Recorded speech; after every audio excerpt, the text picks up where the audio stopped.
QR code, রোজই তো আমরা এটা ব্যবহার করি, তাই না? ফোনটা বের করে স্ক্যান করলেই কাজ শেষ। কিন্তু কখনো কি ভেবে দেখা হয়েছে যে এই সাদামাটা দেখতে সাদা কালো নকশার ভেতরে ঠিক কি লুকিয়ে আছে? চলুন আজের আসল রহস্যটা জানা যাক। হ্যাঁ, এই যে সাদা কালো হিজিবিজি নকশাটা, এটা কিন্তু মোটেও যেমন তেমন কিছু না। এর প্রত্যেকটা বিন্দু, প্রত্যেকটা ডট আসলে একটা গোপন মেসেজ, একটা সিক্রেট ল্যাঙ্গুয়েজ যা শুধু আমাদের ফোনের ক্যামেরায় পড়তে পারে। তা চলুন একদম স্টেপ বাই স্টেপ দেখা যাক কিভাবে এই জটিল নকশাটা ডিকোড হয়ে একটা সহজ তথ্যে পরিণত হয়। এমন একটা তথ্য যা আমাদের জীবনকে কিন্তু অনেকটাই সহজ করে দিয়েছে। ব্যাপারটা অনেকটা এরকম, যখনই আমরা ফোনের ক্যামেরাটা কিউআর কোডের দিকে ধরি, কোডটা যেন ফোনকে ডেকে বলে, এই যে ভাই, আমি রেডি, এবার আমাকে স্ক্যান করে ফেলো। মানে এটা ফোনকে সিগন্যাল দেয় যে এবার তথ্য নেওয়ার জন্য তৈরি হতে হবে। আচ্ছা, ফোন তো বুঝলো যে স্ক্যান করতে হবে, কিন্তু পড়াটা শুরু করবে কিভাবে, কোত্থেকে? এর উত্তরটা লুকিয়ে আছে কোডটার সবচেয়ে চেনা অংশে। ওই যে কোনায় 3টে বড় বড় স্কোয়ার বা বর্গ দেখা যায়, চলুন দেখি ওগুলোর কাজটা আসলে কি। এই যে দেখুন, কোডের 3 কোনায় এই 3টে বড় বর্গ, এগুলো কিন্তু শুধু ডিজাইনের জন্য নয়, এরাই হলো আসল গাইড। মানে ক্যামেরার জন্য এরা অনেকটা জিপিএসের মতো কাজ করে। এদের কাজটা খুবই সিম্পল কিন্তু ভীষণ ইম্পর্ট্যান্ট। এই স্কোয়ারগুলোই ফোনকে বলে দেয় যে কোডটাকে ঠিক কোন অ্যাঙ্গেল থেকে দেখতে হবে, কতটা সোজা করে ফোকাস করতে হবে, যাতে স্ক্যানিংটা একদম পারফেক্টলি শুরু হয়। মানে সোজা বাংলায় বলতে গেলে এই বর্গগুলো ক্যামেরাকে চিৎকার করে বলছে, এই অন্যদিকে না, সোজা আমার দিকে ফোকাস কর। আর ঠিক এই কারণেই, এই পারফেক্ট ফোকাসের জন্যই স্ক্যানিংটা এত ফাস্ট আর অ্যাকিউরেট হয়।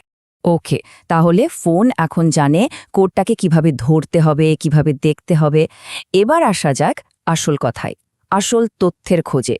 চলুন দেখি এই যে ছোট ছোট বিন্দুগুলো, এদের ভেতরে কি সিক্রেট লুকিয়ে আছে। কোডের মাঝখানের এই যে হাজার হাজার ছোট ছোট ডটসের জঙ্গলটা দেখছেন, টেকনিক্যালি একে বলা হয় ডেটা ম্যাট্রিক্স। আর এই প্যাটার্নের মধ্যে কিন্তু সব ইনফরমেশন লক করা থাকে। এটাই হলো কিউআর কোডের আসল ট্রেজার বক্স। এবার সবচেয়ে ইন্টারেস্টিং পার্টটা শুনুন। এই যে সাদা আর কালো বিন্দুগুলো, এগুলো আসলে আর কিছুই না, এগুলো হলো কম্পিউটারের ভাষা, 0 আর 1। ধরুন প্রত্যেকটা কালো ডট মানে হলো 1, আর প্রত্যেকটা সাদা ডট মানে হলো 0। আর এই 0 আর 1-এর কম্বিনেশনে তৈরি হয় দুনিয়ার সব ডিজিটাল ইনফরমেশন। ভাবছেন এই 0-1 দিয়ে কি রাখা যায়? আরে বাবা, কি না রাখা যায়! কোনো ওয়েবসাইটের লিঙ্ক, ওয়াইফাই পাসওয়ার্ড, পেমেন্টের ডিটেলস, এমনকি একটা গোপন মেসেজও, সবকিছুই এই ছোট ছোট বিন্দুগুলোর মধ্যে গুছিয়ে রাখা থাকে।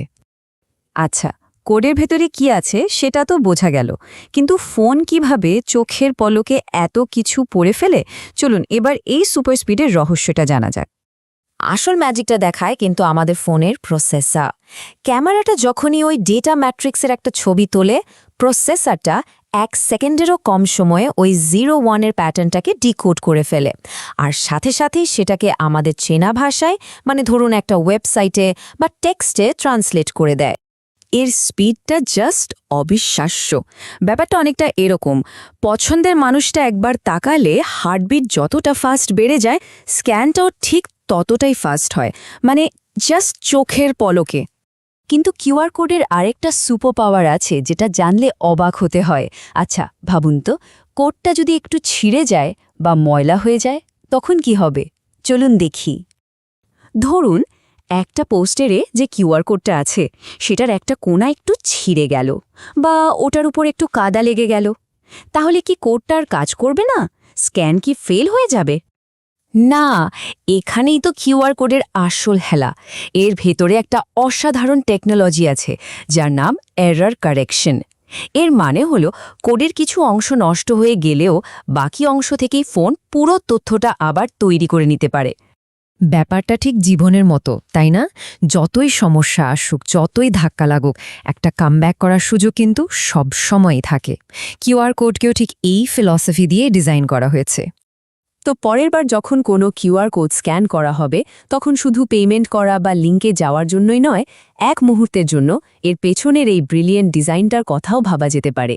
এই সাধারণ দেখতে সাদা কালো নকশার আড়ালে যে কি অসাধারণ একটা প্রযুক্তি লুকিয়ে আছে, এই প্রযুক্তিটা আমাদের ধারণার থেকেও অনেক বেশি পাওয়ারফুল। এইটুকু একটা ডিজাইনের মধ্যে তথ্যের একটা আস্ত দুনিয়া লুকিয়ে রাখা যায়। একবার ভেবে দেখুন তো, ভবিষ্যতে এই সাদা কালো বর্গের ভেতরে আর কি কি রহস্য লুকিয়ে থাকতে পারে।